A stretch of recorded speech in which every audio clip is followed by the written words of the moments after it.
Hi everyone. Welcome to today's session. I'm really excited to have you all here.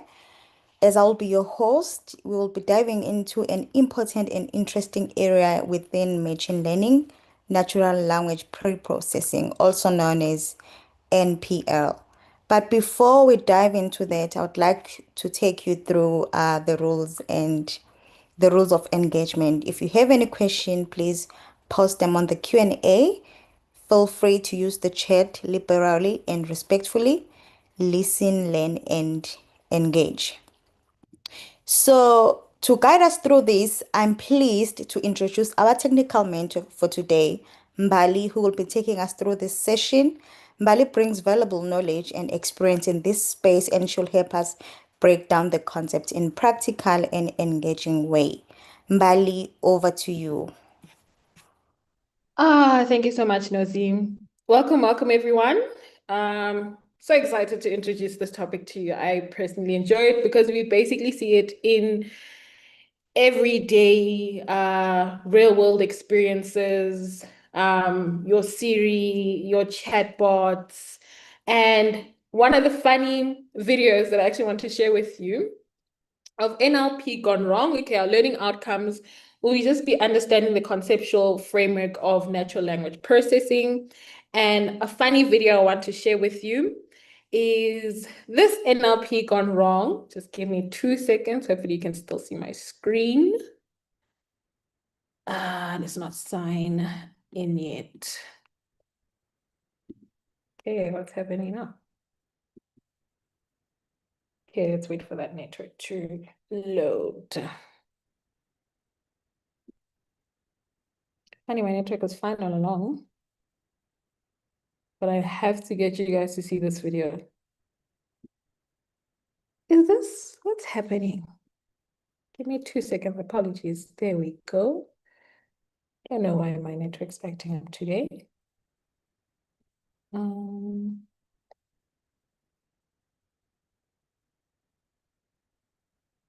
Great.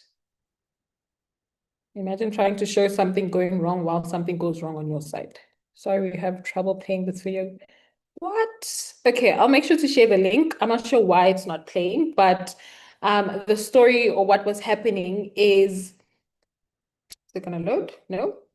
Is this colleague or this lady was talking about her colleague to someone else, right? And her Siri decided to send a text of verbatim what she was saying. So all the horrible things she was saying, Siri just took whatever she was saying, wrote it in text, and sent it through to the actual co-worker she was actually talking about.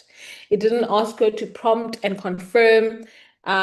So the sound may have not come in clear. Maybe she was stating something like, "Do you see me?" And Siri was just like, "Oh, did this person just call me?" All right, so while she calls me, I'm going to draft everything that she says and I'm going to send it to her colleague. And that was just a mess. And she's just like, oh my gosh, the robots want to take over us. So that is NLP gone wrong. But the quick question I want to ask you guys is when you hear natural language processing, what comes into mind? So in the chats, give me what's the idea you understand about NLP. Um, yeah, what clicks? When you hear natural language processing, what clicks? What either app, um, tool, what clicks when you hear natural language processing? Check the chat. Are you guys here? Only Nosy and Kanya. Where's everyone else? Are you guys here? Do we need if you need to be here, else I'm gonna hope that your Siri betrays you one day and sends a text to someone you were talking about and you shouldn't have been talking about. Not too sure what to think. Really? Okay. Well, I'm glad to be introducing it to you. Hopefully, by the end of this session, you'll get a proper understanding of what NLP is. That is Sakiwo. Anyone else? Texts? Converting English-like statement to machine language so that the computer can understand. That is correct. AI, yes. So chicken. Oh, chicken. Remove. All right. Um, what else? How machines understand human text. Analyzing and processing text data sometimes is used in linguistic engineers. That is correct, Kanya. So yes, I'm glad some of you have sort of an idea. Those who don't, that is okay. That is the purpose of the session, that you understand what NLP is. So what is NLP? We work with machines. You're in a machine learning track right now, and you want to teach as much as you teach the machine to predict, right? You're going to be hopping on to regression, logistic regression, probably next week, working on prediction, teaching a machine to understand data. NLP is teaching the machine while still using data in text form to make sure it understands human language. So, for example, in a machine that does not have any learning or any NLP, is that you could be saying to the dog, okay, Ginger, I've had it. You stay out of the garbage. Understand, Ginger, stay out of the garbage or else, right? The goal is that you want to make sure that the dog, or you assume that the dog understands the language, the context, and the meaning of what you are saying.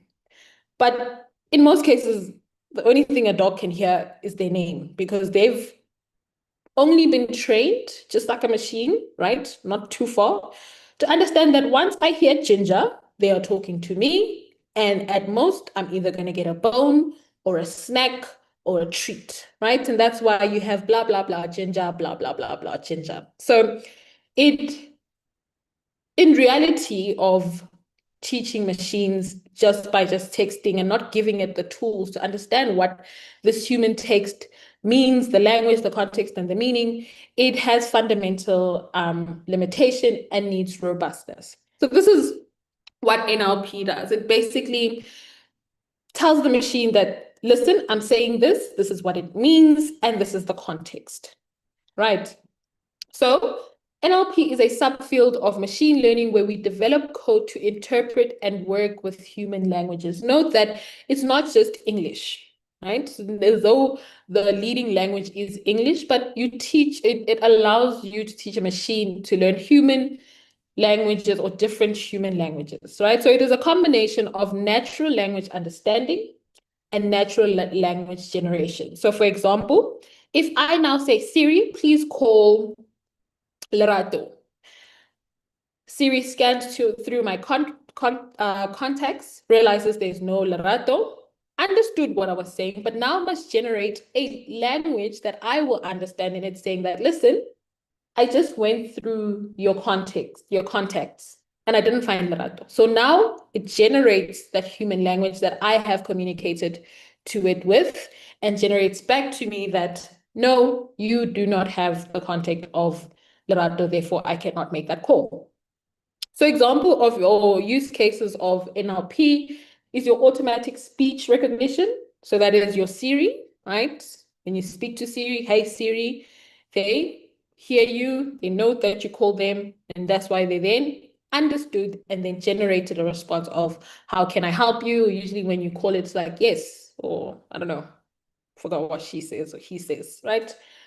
Text to speech. So if you see on your keyboard on WhatsApp or FaceTime, you have that young mic on your keyboard where you can speak and then it will give text, or you can write text and then it will give speech. You can also get this when you go on Google and you want to understand how a term is pronounced, right? You can go on Google, will give you how to pronounce it, and then it will allow you to play an audio that will then play or give you the pronunciation of that specific term.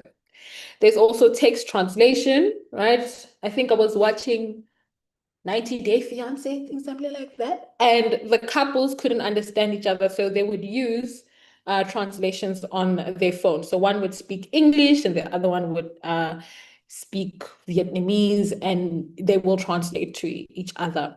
There's also summarization. So if you've noticed on ChatGPT as well, if you post a long text or a PDF or a document and ask for a summary, NLP then goes through it using summarization tools or extract summarization, which is something we're also going to go through here, to basically understand the context of the document and give you a summary. Right. So that is what NLP is. You see it every day, you work with it, you interact with it, and maybe you did not know what that term is, and today you will. Right, so some NLP techniques. I'm sure if you haven't gone through your tokenization, your NLP content, you will come across these words: tokenization, stemming, lemmatization, and engrams. So remember when, I'm not sure. Okay, once we go into regression, not sure, Shaken, have they gone through linear regression yet? Yes, they have gone in that regression. All They will take right, the initiation. great. Yeah. Okay, so remember how you had your X train and X test, right? You just to train your data, you had your training data, you had your testing data. So these are some of the tools that NLP also has. In this case, what happens is that you can tokenize, right? That is your first technique. You can tokenize your text to help the computer understand what each word means. So you'd basically be separating the sentence into different words, right? Singular words, or tokens in this case. So you'd have the cats are jumping fences, right? So it's basically teaching like in grade one when we were being taught. Obviously, this is a machine. It's not going to start with A, B, C, D, E. It will start with words. You'll have the ads are jumping fence. There are tools behind that know which one are your stop words, such as your the, a, of, right? And so tokenization is then a tool or a technique to help a machine understand by separating a sentence or a document into words, right? Moving forward into that, you have stemming. So stemming basically takes the word to its unit form or its root form or its base form, right? So for instance, if you had cats, usually it gets rid of your plural, past, continuous conjunctions, right? So you'd have, if you had cats, you'd have cats. If you have jumping, you now have jump. But the limitation is that it does not take it to its dictionary form. It takes it to its base form, removing plural, continuation, and past tense. So in this case, as you see fences, the technique sort of messes things up because we now have think, and think is not a word, right? And so that is one of the limitations of stemming. But the best way to then use it is use lemmatization. So in this case, it takes each word down to its dictionary form. So when you tokenize your words and then you lemmatize them, it will take each word into its dictionary form. Whereas with stemming, it will take it to its base form by removing either past, continuous, or plural conjunction. Right. With engrams, you can then either separate your sentences by pairing them, right? So as you can see, we have the cats are jumping fences, right? So that is an engram of 2. So it will be 2 grams, right? That's how you basically is a technique of performing natural language processing. You want to break down the words, the document, so that once you apply whatever, whether it's summarization, whether it's text modeling, or topic modeling, you have basically separated these terms so that the machine can understand it. As I stated, just like in I don't know if we grade 1 or first grade, you didn't just start and they were like, okay, and you started with huge word. I don't know what a huge word is, maybe onomatopoeia.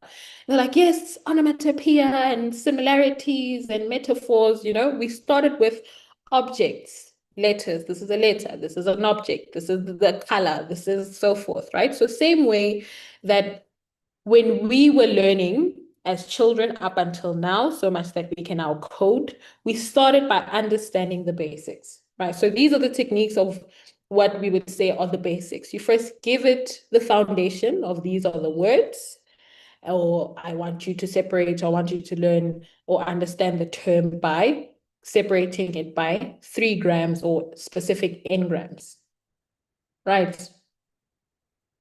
Hope I haven't lost you. So there are different forms in which you'll see NLP being implemented, right? You'll have from easy, medium to hard. So spell checking, quite easy. You can tokenize your sentence and then ask for whether or not it has been spelled correctly, running through a dictionary or referencing a dictionary, and then return that specific word. You have key-based information retrieval. So you know how when you Google, let's say, let me see.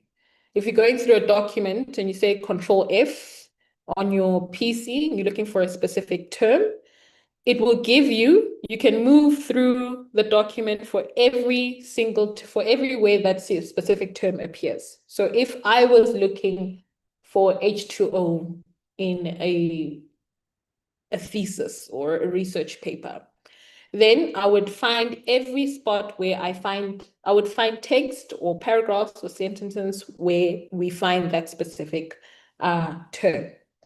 Have topic modeling, text classification, information extraction, closed domain conversational agent, text summarization, question answering, machine translation, and open domain conversational agent.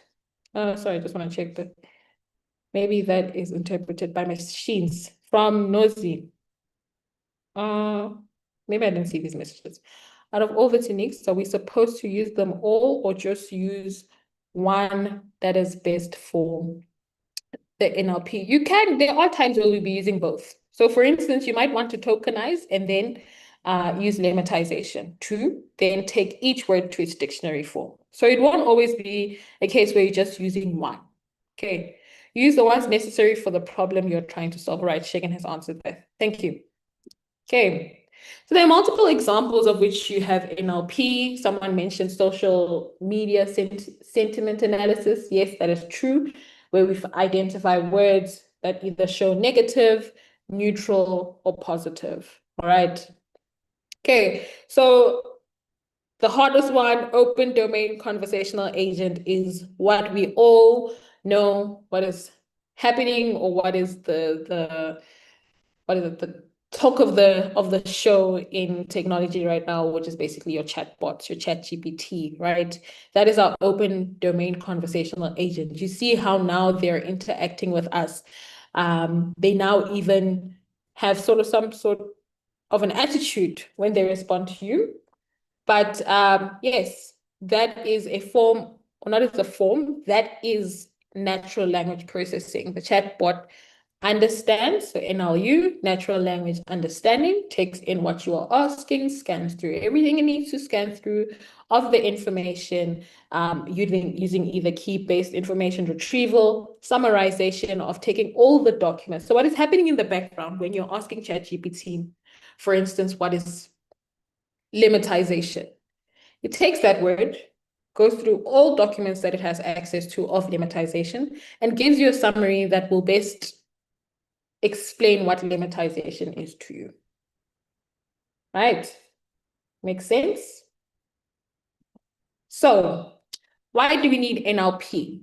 Okay, because sometimes, as much as you may, let's say, be creating a natural or an NLP tool or a chatbot, there is something that the machine may not always understand what you are saying. So it may understand what is a dog, what is a cat, water is a liquid, and so forth. All those quick technical definitions, right? So it only gives you on its own just the basics. We have the sky, we have a block of ice, we have water.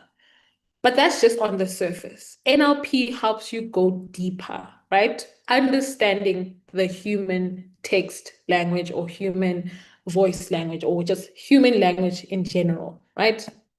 So, for example, funny one, when you're having an argument with someone, let's say your partner, and they just like, oh, is everything fine? And it's just like, yeah, it's fine, just leave it, right?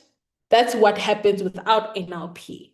But with NLP, you then understand that, listen, this person is just like, I hate your guts, do not come near me, don't even think about going out, and you're going to be sleeping outside today, right? It gives the context, the meaning, the language. It doesn't just take as what is given, a dog has 4 legs. No, it gives a dog has 4 legs with fur, and if you agitate it and if it's hungry, it's probably going to bite you. It understands that context, right? What do I need to be aware of a dog? You need to make sure that your hand is not in its mouth when it's hungry, right? It understands the context, the meaning, the language, and everything behind it. So language is very complex, and with natural language processing, it helps the machine or your model, your chatbot understand and basically draw down everything you're saying so that it can understand the language and then generate back to you.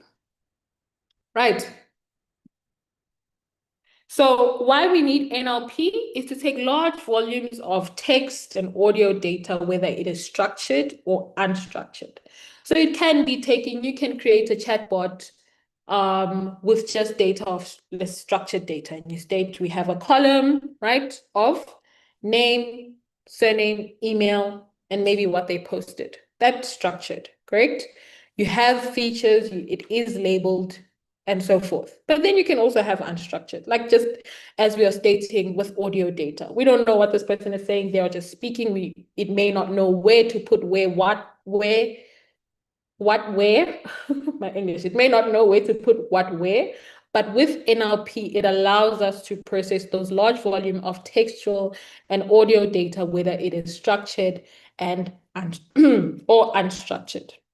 Okay, so it's a very powerful tool in the machine learning. It's an extremely powerful tool in the machine learning because it basically connects the human to the machine, right? You've been making predictions. You still have to, with your predictions, you still have to interpret them to your stakeholders or to whoever you are speaking to because they might not understand what R squared is and what mean squared error is, and okay, you just gave me this value. You still have to go and interpret that for them. But luckily, you now have chatbots and you can post it there and state, listen, you know what? This is what I have drawn up. These are my metrics. I would like to communicate it to my stakeholders and in a way that they may not understand these metrics, but give me a report that will help them understand what this means and some recommendations that can be given to them. That's NLP, basically taking what you have done and connecting you to your stakeholders so that they can understand what you are trying to say. So you can imagine how powerful that is. It basically is like your best friend, all right? It has made the machine the perfect data science partner. It has made the machine the perfect administrator because if maybe they don't know whether this email is formal enough, it has made us connect in a way that we are helping each other. Because as much as you are communicating with your chatbot, as much as we're communicating with these AI tools, that communication that we are also building in, it is still learning as we are communicating or talking to the chatbot, right? We are in a phase where we are now, I'm not sure if it's dangerous, but we are now, I wouldn't say would actually get to human form, but we are now in a place where machines are very advanced. Reason and mostly being is that they understand human text or human languages, right? So classic knowledge representation is how will a machine ever know that ice is frozen water? That beige looks like this and chairs are solid. So another tool is what we call entity and identity matching, right? So entity matching this is where NLP then helps you understand the who, what, where, when, right?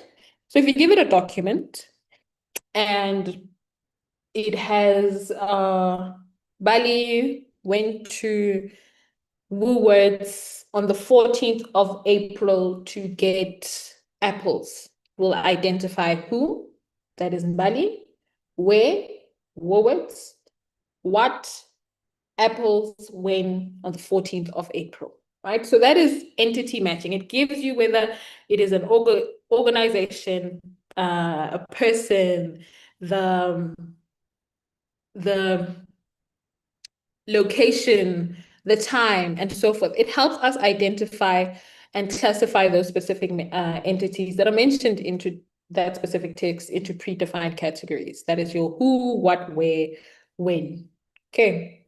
Then identity matching determines whether or not two or more references in text or across a corpus of documents refer to the same entity. So if we're having a text and it tells you that Mbali went to Woolworths to go buy apples, she then went into her car to get money from her wallet. If you ask the machine, or if you ask after entity matching, is that if you ask whose car is it, it will know that it is Mbali. Her, she has been identified as Mbali in this document or in this corpus of documents, right? So that is identity matching. Okay. So an example, if you sign, I mean, who signed this Serve American Act? If you look at an article that states President Obama received the Serve American Act after Congress vote. He signed the bill last Thursday. The president said it would greatly increase service opportunities for the American people, right? So if we were to use entity matching, right, we would identify the who. Who signed this Serve America Act? It is Barack Obama, right? It is the president, right? That it now comes into identity matching. So let's mix them up. Let's have entity matching, identity matching. So the entities that we have the President Barack Obama, who signed the Serve America Act in Congress for the American people. So these guys here are now our entities. So if we were asked who signed the act, we know it's Barack Obama. What was signed? The Serve America Act. Where was it signed? When was it signed? After Congress vote, and who was it signed for? The people. So we have identified 4 entities: the President, the Serve America Act, the Congress, and the American people. Right. So that's how they would work intertwined together. Your entities identify those specific entities in the document and can use identity matching to match which entity goes along which identity. Makes sense? Are we still on the right track? In the chats? Yes? Hope I'm not losing you. Are we all still here? No? Yes. All right. Okay, that was from Nosy. Nosy doesn't count. Is everyone still here? Are we still following each other? Is NLP? Yes. All right. Great. Okay. So how do you match text with entities? So for instance, we can also have beige and it will match it to entities such as either a wallpaper, a background, a marble, a light beige, or a specific color, right? It will give it multiple entities when you just give it a specific word. For instance, you have love seat here. It will search for anything with a love seat and it will give you those different entities. So we have a love seat by Carpe Diem. You have green love seat by Etchberger. You have probably this would then be in the description of the specific seat. We have an LC2LE Cobachia Petite by Daryl Smith. So it gives you or looks for keyword, keyword-based information retrieval. So looks for love seat. Wherever we find love seat, we'll then give that person that output. Okay.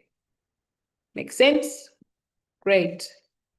So some of the use cases of NLP.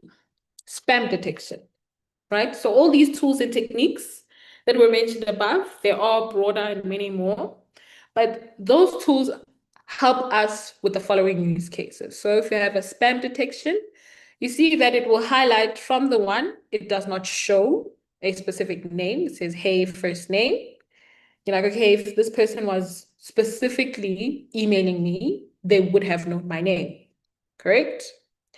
You have subscribe, you have buy, you have no strings attached, and you have best shown. Okay, so it knows how to give the name of the person who has sent, but it does not know how to give the name of the person it is sending to.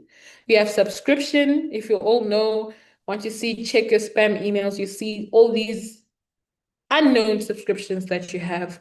I don't know how many spam emails I currently have at this point. I need to clear my spam, but it has identified those ways of promotion or free trial, your subscribe, your buy. Those are words that then help you identify that this is probably a spam email. Right. Another use case is question answering. Right? So you will post on Google, right? And you'll search how many US states capitals are also their largest cities. So it did not match with any documents, but what it does is that it gives possible suggestions on what to do moving forward. So you can make sure all words are spelled correctly and try different keywords, try more general keywords, or try fewer keywords. But now, this is an old one. With the current AI, you see that we have automation, right? Autocorrect, right? Which it will automatically correct whatever you were saying, or probably give you something that you may you wanted to say, but you couldn't clarify clearly in your search. Okay. So it's more than just a search. It uses keyword identification, website matching. So everything that you're searching for, it will give you, or it will search for all the documents. If you notice, when you go on Google, you have multiple pages. They could go to 100, go to 72 pages that you can scan through documents. So what it does is it takes all the documents or web searches or website matching with the keywords that you have given it. And the first ones are the ones that have been accessed the most. Same thing as your, what did we say, linear regression? No, I don't think linear regression be a perfect example for this. But one that has had, or many people have clicked on, is the one that will appear first, right? So it has sort of a ranking. Okay. You can have heading matching, paragraph matching, alternative definition, spelling optimization, that is now your autocorrect. Just want to move this, and phrase correction as well. So that's what we are currently seeing now. If you also see Google doesn't let, I don't know how old some of you guys are, but I used to use Google, I would go and search, but now AI just gives me, if I'm looking for a definition, would give me that explanation from we'll just draft an explanation before it starts giving me these websites and what I can click on. I think at most what I would get if I was looking for a term or something I did not understand, such as lemmatization, it will prompt me to go to Wikipedia. Then I have to go through and read through Wikipedia, which one gives me the best definition and makes me help understand more.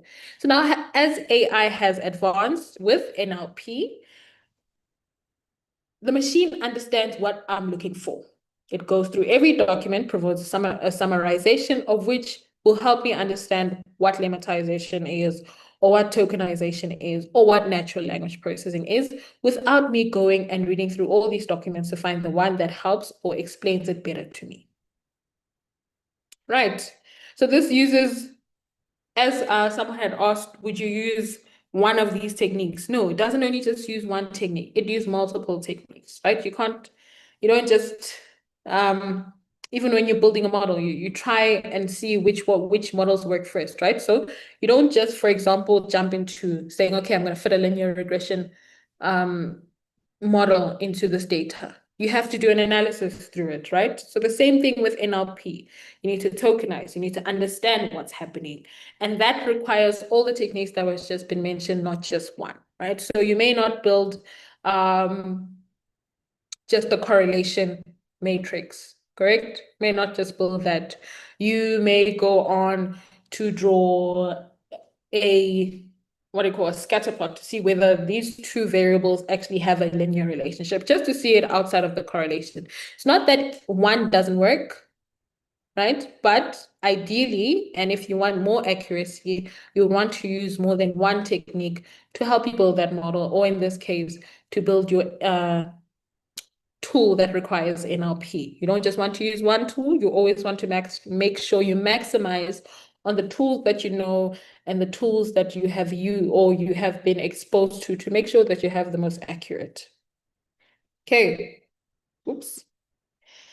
Then we have summarization, right? So as I stated before, I think summarization is in the term in itself, is that you would have a whole document of which, if you go on Google right now and you search what is, for example, what is the current war for in Iran versus the US, right? AI, you'll have an option to either go through AI, will give you a summary of what's happening, but you'll also be given articles, links, videos, websites to basically read more than what you have been given. So natural language processing is also, not even also, is the root of what is happening there. It will take content, will read keywords, information that you're looking for, keywords that you have searched or given the machine or the search tool, and then it will provide you with a summary that will help you answer that specific question using all tools and techniques that we have just mentioned right now. So for instance, in this case, we have a summarization of President Obama inaugural address. Okay, so we have story insights, and it tells us, excuse me, I just want to move this. Obama's address, less stirring than others, but more candid analysis, says Snyder, at a time of crisis, president must be reassuring. Country has shown hope over fear, unity over power, over discord. Obama said Obama's speech was a cool speech, not a hot one, Schneider says, right? So these are just highlights, okay? This is showing possible things that you may be looking for or maybe want to be on the lookout for based on this document. Okay.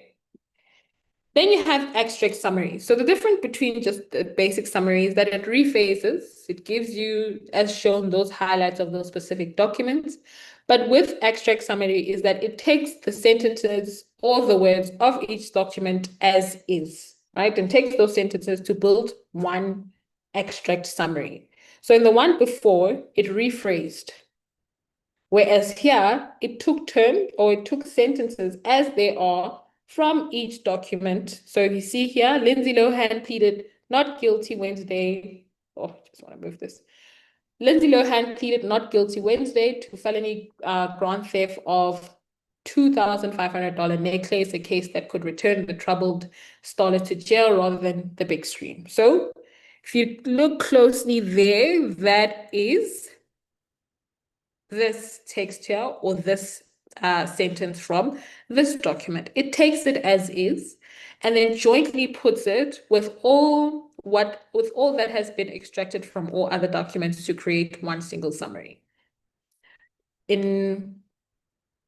was funny when I saw this because in high school, when I was learning Afrikaans, so I didn't understand it well, but the trick was in the question that I was given, I'd always look for the keyword that they're asking me. Okay. And with that keyword, I would go to the story or the comprehension that they've given me to read through in Afrikaans, of which I did not even know what was happening. But I looked at the term in the question, went to the document, found the word, and then written that specific sentence of where I saw that term. So the machine or natural language processes does the same thing. It may not understand what you're saying, but with the tools and techniques that it's given, it will understand what you're saying. So on its own, it does not know what is going on, what you're asking for, and what to give you out. But with natural language processing, it uses techniques and gives you back what you or how you would understand from what it has now retrieved. Okay. Oops. So another technique is term frequency and inverse document frequency. Okay, so in term frequency, it works with one document. What it does is that it weighs how many times a specific term appears in the document. So if you see now, if it's going to do that, it would have to use tokenization and lemmatization as well, probably, just to see or go through each term. Okay? So it measures how frequently a term occurs in a document. It is calculated by dividing the number of times a term appears in a document by the total number of terms in that document. Okay? Then inverse document frequency is it measures the rarity of a term across the entire document collection. So in this case, when you find a term that appears a lot, it's not discriminative. So you can't really say, oh, I need to watch out for this. So for example, when you see, let's say, a car that appears a lot, right? You're not really shocked. Let's say you have, I don't know, in this country we have those Toyota Kumbis, we call them Quantums. When you see them, like you see them a lot, and one would assume that, okay, maybe they're not that expensive, okay? But when you suddenly see a Ferrari, then you're like, okay, there is more of this, but less of that. You can then discriminate that, okay, this guy seems like it's something that's a bit more expensive than this one because this one appears a bit too much. I need to look out for what this guy means and link it to every other guy that may not be appearing as much as well. Okay, so it measures the rarity of a term across the entire document collection. So with term frequency, it calculates how many times a specific word appears in a single document. With inverse document frequency, it measures the rarity of a term across the entire document collection. It then calculates it by taking the logarithm of the ratio of the total number of documents to the number of documents containing the term, and then adding 1 to avoid division by 0 errors. So what then happens if you are working with multiple documents is that you then use TF, IDF alongside each other by multiplying them. Okay, so once you multiply them, if you get a high value, right, that shows that, okay, there is a specific term that appears a lot in this one document, but maybe not too much in the whole corpus. All right. So you can then classify that, okay, this is a document for, let's say, chemistry or physics or math. Okay. Because in this case, it has a high term frequency talking about this specific topic, but alongside other documents, it does not seem to be relative. Does it make sense? I hope so. You guys still here? Yes, yes, yes, yes, yes. Okay. Right. Then there is, language translation. So as I stated, with natural language processing, it says it understands human languages, right? As I stated, it does not say it understands English human language. So in order to understand and translate, it must take into consideration of all other languages. As much as it is still a work in progress, especially when you want to understand the grammar, the notation of a specific sentence, there are still some, let's say, inaccuracies there, but we're not far, okay?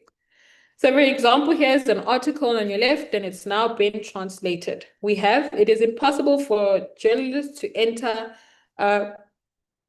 Tibetan areas. So Philip Bruno, correspondent for World in China. So this is basically a translation from the one article on your left to the one article on your right.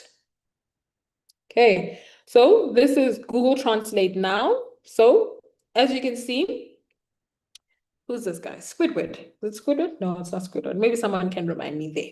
But Google Translate, then it was all over the place. You can see it did not know what was happening, right? It was moving, it would translate word for word. So it seemed like it tokenized and then translate each word as is, not taking into consideration some of the grammar. It's still not accurate, it's not perfect, but it's better than where it was 10 years ago. And that is because of the implementation of natural language processing. It is not only understanding what or the language or what the word means, but is understanding the context as well. So you can imagine if we are here now and we were there 10 years ago, where will we be in the next 10 years? Right. And this is in incorporation of NLP alongside all your other machine learning tools. So translation from one language into another recombines fragments to make sense of words. Then we have our sentiment analysis. I think someone had mentioned it in social media. So it will take in, especially with a lot of companies. So they may be giving, you see how they ask for reviews of the, I think on Takealot, we have a delivery company here called Takealot, and they always ask for reviews. So they also do a sentiment analysis on a specific product based on reviews given. This is why you also have a lot of companies asking for reviews, or whether you want to come in after getting a specific order so that they can get that sentiment analysis. Whether is this product a good product? We've introduced a new product. Do they like it? Do they not like it? Is it neutral? We have some that are okay, some are not okay, but it is sort of balanced. Or is it positive where you have an overall good reviews on the specific product?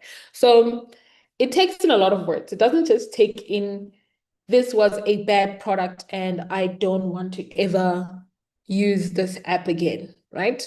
It also takes in, I was not necessarily satisfied. So it takes, as I stated, 10 years ago, we only understood the word. 10 years now, we now understand the context of the human text or the human language. So with sentiment analysis, it also does that. It will take in text, read through it, whether they see bad or whether they seem horrible or whether they seem wasn't that great, right? So there may not have been a term such as horrible, not horrible, bad. What's another bad term? But it will also take in those negations such as not great, not good, okay? And not misinterpreted that just because there was good in the sentence or there was great in the sentence, it is probably a positive sentiment. So it has advanced into sentiment analysis. I'm trying to think of another example where sentiment analysis is also used, because I know there was a time where Twitter tried to introduce the unlike button, of which it didn't work after that. We only have either a like, but sentiment analysis can then be read through in the comments or reposts or how people are interacting or engaging with a specific tweet. Right, or what is it? Twitter, now it's called the X, so that's the app I'm talking about. Right, so in conclusion, now we're at sentiment analysis.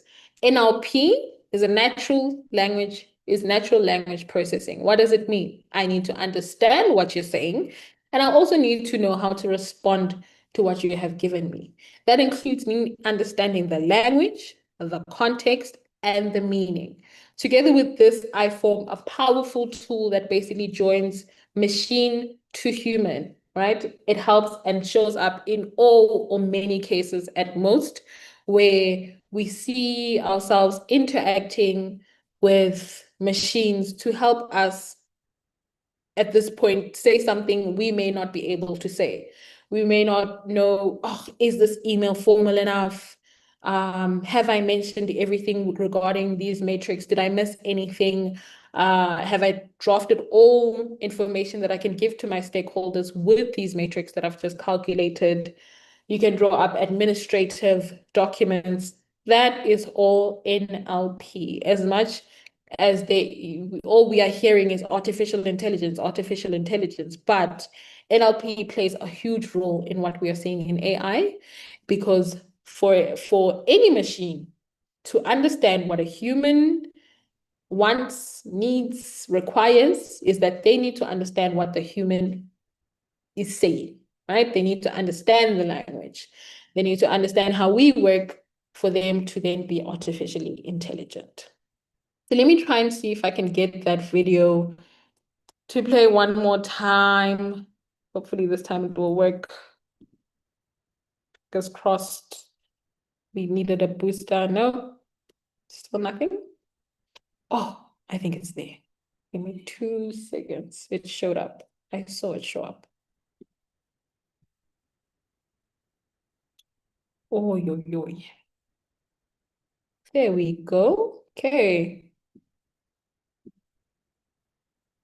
Let's wait for the network. Used to be accidentally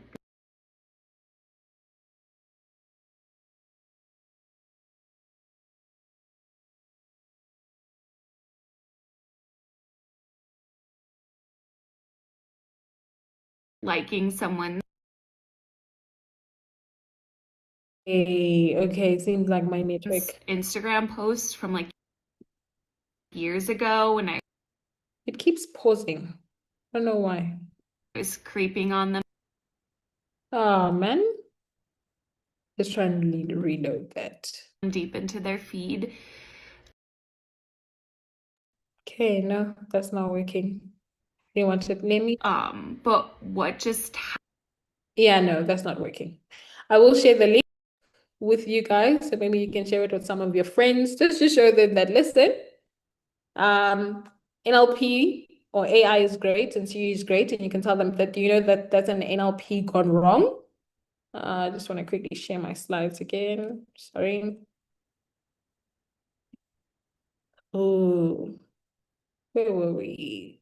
Conclusion, right? You know that is an NLP gone wrong, and basically everything that they are using, whether they're using a phone, when they're searching on their phone, when they're using ChatGPT, when you are talking to a chatbot, you can now tell them that all this communication and all this connection between human and machine is rooted in natural language processing, which is a combination of natural language understanding and natural language generation. So hopefully now you guys understand what NLP is. You have a great basis or understanding the conceptual framework of NLP and some of the techniques that are now or are being used to help us understand. So thank you guys. I hope you enjoyed that. I hope you're going to look through more on what NLP brings, maybe even start your own project and look as to what you want to do or what you can do with NLP. This is just the theory background, but you can still go in, look at what tools you can use for NLP. And just remember, even when you're chatting to your chatbot, when you're looking at ChatGPT or working through ChatGPT, you now know that this is all because of natural language processing. So poll has been launched. Please do complete that poll. Then I will just hop onto the Q&A. If there are any questions, you guys can pop them in the Q&A section. Seems like there's nothing. You guys have no questions about NLP? None at all? You guys are sorted with NLP? Yes, no, no? You guys are awfully quiet.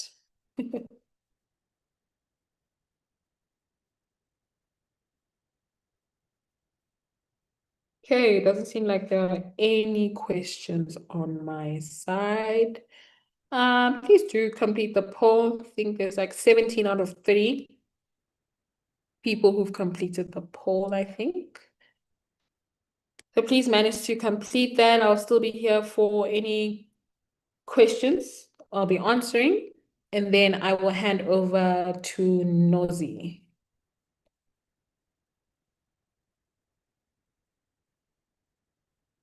Okay, with your Okay, screen.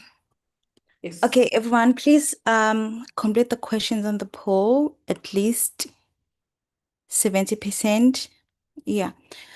So for learning and technical support, you can go to Ask the ALX Data Programs team. This is the eHub space community. This is the eHub community space where you can ask any program or content related question, please use this space only for this purpose. And then we have Fresh Desk.